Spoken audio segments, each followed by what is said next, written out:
ಸದ್ಯ ರಾಜ್ಯ ರಾಜಕೀಯದಲ್ಲಿ ಲೋಕಸಮರದ ಒಂದಷ್ಟು ವಿಚಾರಗಳು ಸಾಕಷ್ಟು ಸದ್ದು ಮಾಡ್ತಾ ಇದ್ದಾವೆ. ಅದರಲ್ಲೂ ಬೆಂಗಳೂರು ಗ್ರಾಮಾಂತರ ಕ್ಷೇತ್ರ ಸಾಕಷ್ಟು ಸದ್ದು ಮಾಡ್ತಾ ಇದೆ.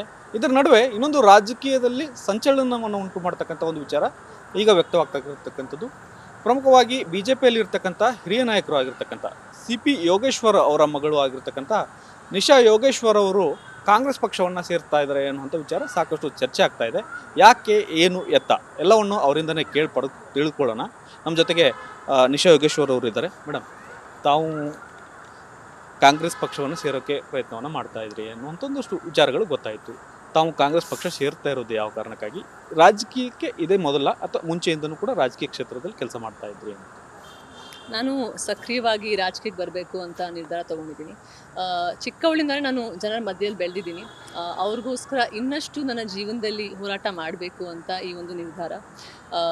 ನಮ್ಮ ದೇಶದಲ್ಲಿ ತುಂಬ ಬೇಕಾದಷ್ಟು ಕೆಲಸಗಳು ಬಾಕಿ ಇದೆ. ನಮ್ಮ ಸಮಾಜ ಏನೋ ಮುಂದೆ ಹೋಗಬೇಕು. ಎಲ್ಲರೂ ಬಂದು ಮಾತಾಡ್ತಾರೆ ಹೆಣ್ಮಕ್ಳ ಬಗ್ಗೆ, ಇಲ್ಲ ಬಡವ್ರ ಬಗ್ಗೆ, ಇಲ್ಲ ಅನ್ಎಂಪ್ಲಾಯ್ಮೆಂಟ್ ಬಗ್ಗೆ, ಎಷ್ಟೊಂದು ವಿಷಯಗಳ ಬಗ್ಗೆ ಚರ್ಚೆಗಳಿದೆ. ಆದರೆ ಅದರಲ್ಲಿ ಎಷ್ಟು ಕೆಲಸ ಆಗ್ತಾ ಇದೆ. ನನ್ನ ಒಂದು ಜನ್ರೇಷನ್ನು, ನಮ್ಮ ಯೂತು, ಅವ್ರಿಗೆಲ್ಲ ಯಾರು ಒಬ್ಬರು ಮಾರ್ಗದರ್ಶನ ನೀಡ್ತಾ ಇದ್ದಾರೆ, ಇದೆಲ್ಲ ಯೋಚನೆ ಮಾಡ್ಬೇಕಾದ್ರೆ ನನಗನ್ನಿಸ್ತು ಇದೇ ಫೀಲ್ಡಲ್ಲಿ ನಾನು ಜನರ ಸೇವೆಯಲ್ಲಿ ನನ್ನ ಜೀವನ ನಡೆಸ್ಕೋಬೇಕು ಅಂತ. ಅದಕ್ಕೆ ಸಕ್ರಿಯವಾಗಿ ಇವಾಗ ನಾನು ಡಿಸಿಷನ್ ತೊಗೊಂಡಿದ್ದೀನಿ ಬರಬೇಕು ಅಂತ. ನೀವು ಸಿನಿಮಾ ರಂಗದಲ್ಲಿ ಒಂದಷ್ಟು ಗುರುತಿಸ್ಕೊಳ್ಳುವಂಥ ಕೆಲಸವನ್ನು ಮಾಡಿದ್ರಿ. ಒಂದು ಸಿನಿಮಾ ಕೂಡ ಸಹಿ ಆಗಿತ್ತು, ಅದು ಯಾಕೆ ಡ್ರಾಪ್ ಔಟ್ ಆಯಿತು ಗೊತ್ತಾಗಲಿಲ್ಲ. ಯಾಕೆ ಸಿನಿಮಾ ಕ್ಷೇತ್ರವನ್ನು ಬಿಟ್ಟು ಮತ್ತೆ ರಾಜಕೀಯ ಕ್ಷೇತ್ರಕ್ಕೆ ಬರ್ತಾ ಇದ್ರಿ? ನಾನು ಸಿನಿಮಾ ಕ್ಷೇತ್ರದಲ್ಲಿ ಯಾವತ್ತೂ ಮುಂದೆ ಹೊರದೇ ಇಲ್ಲ. ನಿಮ್ಗೆ ಗೊತ್ತಿರೋಂಗೆ ಅಷ್ಟೇ ವಿಷಯ. ಯಾವುದೋ ಫಿಲ್ಮ್ ಆಗಬೇಕಾಗಿತ್ತು, ಅದು ಆಗಿಲ್ಲ. ಅದರಿಂದ ನಾನು ಅವತ್ತೇ ಆ ಕ್ಷೇತ್ರದಿಂದ ಆಚೆ ಬಂದು ನಾನು ಜನರ ಮಧ್ಯದಲ್ಲಿರಬೇಕು, ನನ್ನ ಸೋಷಿಯಲ್ ಸರ್ವಿಸಲ್ಲಿ ನಾನು ಜಾಸ್ತಿ ಕೆಲಸ ಇರಬೇಕು, ನನ್ನ ಜೀವನದ ಉದ್ದೇಶ ನನ್ನ ದೇಶದ ಸೇವೆ ಮತ್ತು ಜನರ ಸೇವೆ ಇರಬೇಕು ಅಂತ ನಾನು ಈ ಒಂದು ಡಿಸಿಷನ್ ತೊಗೊಂಡು ಇದರಲ್ಲಿ ಬರ್ತಾ ಇದ್ದೀನಿ. ಸಂತೋಷ ಮೇಡಮ್. ಈಗ ತಮ್ಮ ತಂದೆಯವರು ಕೂಡ ರಾಜಕೀಯದಲ್ಲಿದ್ದಾರೆ, ಅವರು BJP ಪಕ್ಷದಲ್ಲಿ ಗುರುತಿಸ್ಕೊಂಡಿದ್ದಾರೆ. ಆದರೆ ಈಗ ಒಂದು ಹೊಸ ವಿಚಾರ ಏನಂದರೆ ತಾವು ಕಾಂಗ್ರೆಸ್ ಪಕ್ಷ ಸೇರಬೇಕು ಅನ್ನುವಂಥದ್ದು. ಯಾಕೆ ಈ ದ್ವಂದ್ವ ನಿಲುವು ಅಂತ? ಯಾಕೆಂದರೆ ಆ ಥರ ಏನು ರಿಕ್ವೈರ್ಮೆಂಟ್ ಕಂಪಲ್ಸರಿ ಇಲ್ಲ. ಎಲ್ಲಿ ಒಬ್ರು ಇರ್ತಾರೆ ಇನ್ನೊಬ್ರು ಅಲ್ಲೇ ಇರಬೇಕು ಅಂತ. ನನ್ನ ತಂದೆ ಬಗ್ಗೆ ನನಗೆ ತುಂಬ ಗೌರವ ಇದೆ. ಅವರಿಂದ ಎಷ್ಟೊಂದು ವಿಷಯಗಳು ಜೀವನದಲ್ಲಿ ಕಲ್ತಿದ್ದೀನಿ. ಆದರೆ ದೊಡ್ಡವರಾದಮೇಲೆ ನಿಮ್ಗೊಂದು ಸಾಮರ್ಥ್ಯ ಬರುತ್ತೆ ನಿರ್ಧಾರ ತೊಗೊಳ್ಳೋಕ್ಕೆ. ನೀವು ಪ್ರೊಫೆಷ್ನಲಿ ಏನು ಮಾಡಬೇಕು, ನಿಮ್ಗೇನು ಕರೆಕ್ಟ್ ಅಂತ ಅನಿಸುತ್ತೆ, ನಿಮ್ಗೆ ಯಾವ ಜಾಗದಲ್ಲಿ ಅವಕಾಶ ಸಿಗುತ್ತೆ ಜನರ ಸೇವೆ ಮಾಡೋಕ್ಕೆ ಅಂತ. ಪಾಲಿಟಿಕ್ಸ್ ಅಂದರೆ ನಿಮ್ಗೆ ಗೊತ್ತು. ನಿಮಗೆ ಎಲ್ಲಿ ಜನರಿಗೆ ಅನುಕೂಲ ಆಗುತ್ತೋ ಅಲ್ಲಿ ಹೋದರೆ ನೀವು ಜನಕ್ಕೆ ಕೆಲಸ ಮಾಡಿಕೊಡ್ಬೋದು. ಅದಕ್ಕೆ ನನಗೆ ಈ ರಸ್ತೆ ಸರಿ ಅಂತ ಅನಿಸ್ತು. ಇದರಿಂದ ನನ್ನ ಸಾಕಷ್ಟು ಜನಕ್ಕೆ ನಾನು ಹೆಲ್ಪ್ ಮಾಡ್ಬೋದು, ಇನ್ನು ಬೇಕಷ್ಟು ಬೆಳವಣಿಗೆ ತರ್ಬೋದು ಅಂತ ನನಗನ್ನಿಸ್ತು.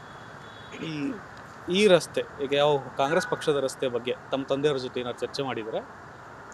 ಫ್ಯಾಮಿಲಿ ಅಂತ ಅಂದರೆ ಎಲ್ಲ ಒಂದು ಚರ್ಚೆಗಳು ಮಾಡೇ ತೊಗೊಳ್ಳೋ ಡಿಸಿಷನ್ನು. ಆದರೆ ಅದು ಪರ್ಸ್ನಲ್ ಒಂದು ಕಾನ್ವರ್ಸೇಷನು. ಆಚೆ ಕಡೆ ನಾವು ನಮ್ಮ ಪ್ರೊಫೆಷ್ನಲ್ ಲೈಫ್ ಬಗ್ಗೆನೇ ಮಾತಾಡೋದು ಕರೆಕ್ಟ್ ಅಂತ ಅನಿಸುತ್ತೆ.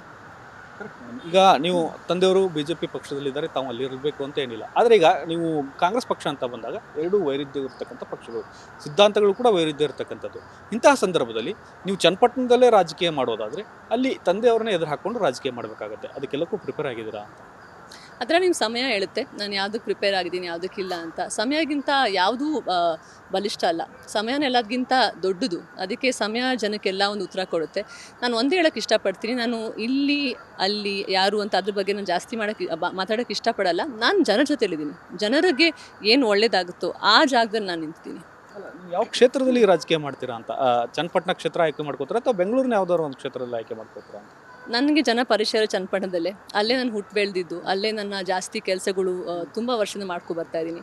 ಅಲ್ಲಿ ನನ್ನ ಎಲ್ಲರೂ ತಮ್ಮ ಮಗಳು, ತಂಗಿ, ಅಕ್ಕ ಥರ ನೋಡ್ತಾರೆ. ಯಾಕಂದರೆ ಚಿಕ್ಕವಳಿಂದ ವರ್ಷಕ್ಕೂ ಅಲ್ಲಿ ಹೋಗಿ ತುಂಬ ಬೆರ್ತಿದ್ದೀನಿ ಅಲ್ಲಿ. ಅದಕ್ಕೆ ನನಗೆ ಅವ್ರ ಸಂಕಟಗಳು ಅರ್ಥ ಆಗುತ್ತೆ. ಅಲ್ಲಿ ಏನೇನು ಕೆಲಸ ನಡೆದಿದೆ ಎಲ್ಲ ನನ್ನ ಕಣ್ಮುಂದೆ ಆಗಿರೋ ಕೆಲಸಗಳು. ಸೊ ಅದಕ್ಕೆ ನನಗೆ ಅಟ್ಯಾಚ್ಮೆಂಟ್ ಅಲ್ಲೇ ಜಾಸ್ತಿ. ಸೊ ಅಲ್ಲಿಂದ ನಾನು ಶುರು ಮಾಡೋಕ್ಕೆ ಇಷ್ಟಪಡ್ತೀನಿ. ನೀವು ಹೇಳ್ತಾ ಇದ್ದೀರಿ ಚನ್ನಪಟ್ಟಣ ಅಂತ.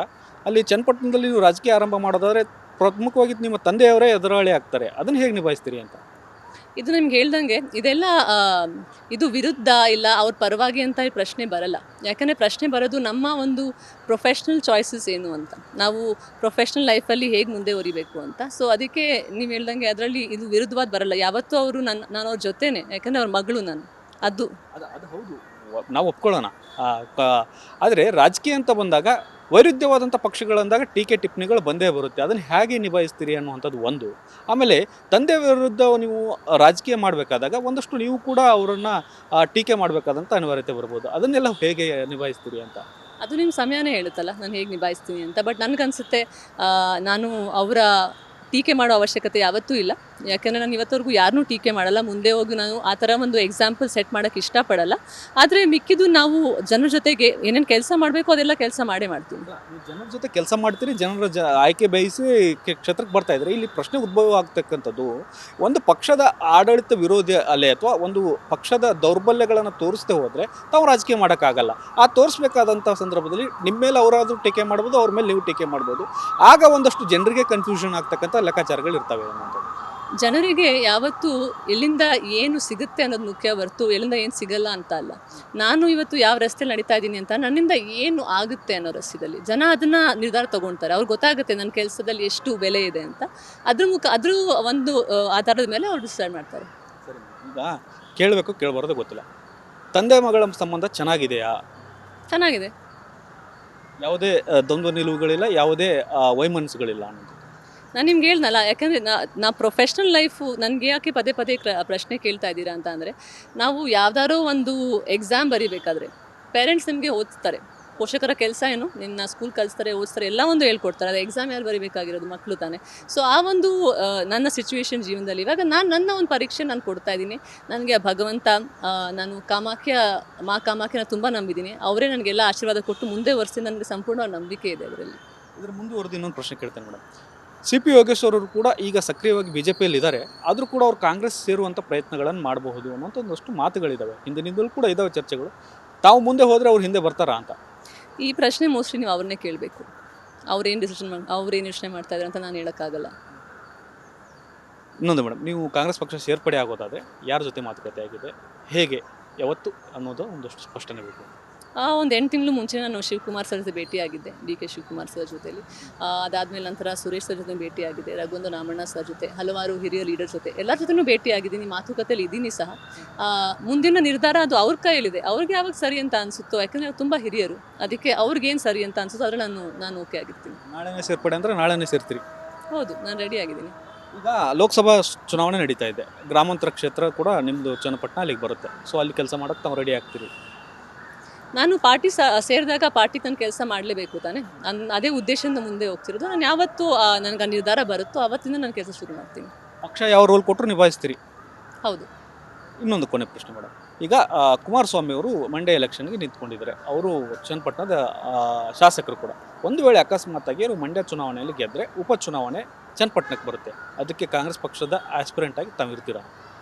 ಅದು ಸಮಯ ನಿಮ್ಗೆ ಹೇಳುತ್ತೆ ನಾನು ಏನಾಗಿರ್ತೀನಿ ಅಂತ. ಆವಾಗ ನಾನು ಜನರ ಏನು ಆಯ್ಕೆ ಮಾಡ್ತಾರೆ ಅದ್ರ ಮೇಲೆ ನಾನು ಹೋಗ್ತೀನಿ. ಒಟ್ಟಿನಲ್ಲಿ ತಂದೆ ಎದುರಾಳಿ ಯಾರು ಇದ್ದಾರೆ ಅನ್ನೋದು ನನ್ನ ಲೆಕ್ಕಾಚಾರ ಇಲ್ಲ, ತಾವು ರಾಜಕೀಯವನ್ನು ಚನ್ನಪಟ್ಟಣದಲ್ಲಿ ಆರಂಭಿಸ್ತೀರಿ? ಹೌದು. Thank you madam.